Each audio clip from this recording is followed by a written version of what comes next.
Kyle Road.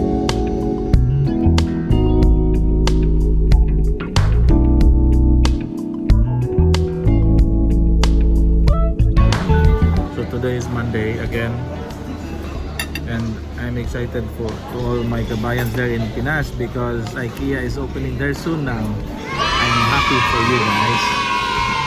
Okay, there's not much people in Ikea right now.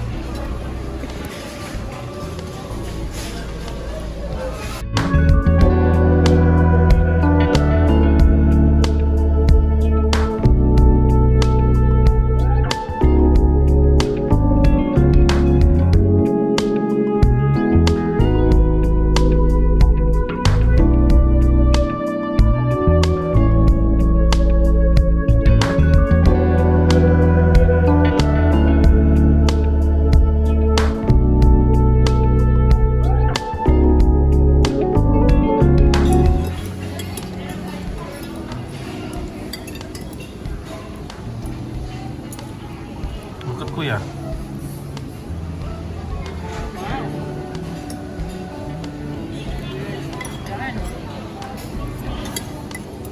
Kuya is now the contender. Kuya defeated Tatay. See, he's not a fast eater. Very good. I'm almost done also.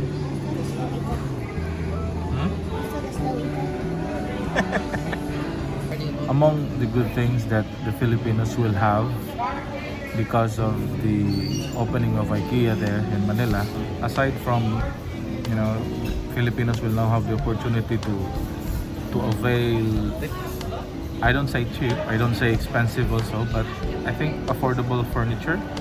Aside from that, Filipinos will also experience or will change their perspective, you know, when it comes to minimalism because of their innovative products. So I'm very happy that IKEA is opening in the Philippines. So it's not just about salmon. It's about the experience. They pronounce it IKEA. It's the IKEA experience. Wait. I'm done. Kuya's done. Nanay. Let's go now.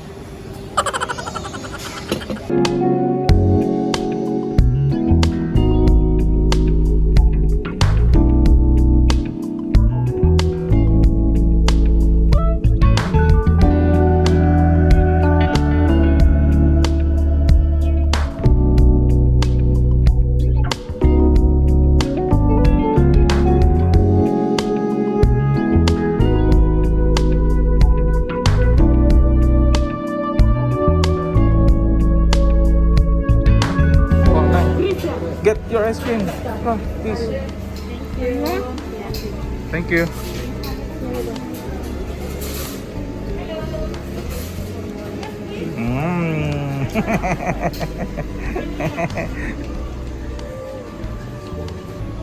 IKEA Philippines.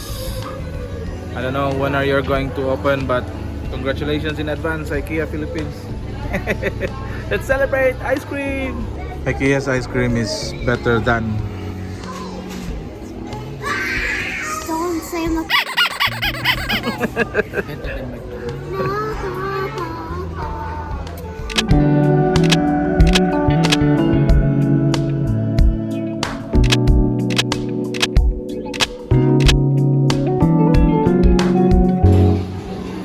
We missed salmon. And the family is making a history tonight because all of us are having salmon. You okay with that? It's small. They don't have the dispenser now.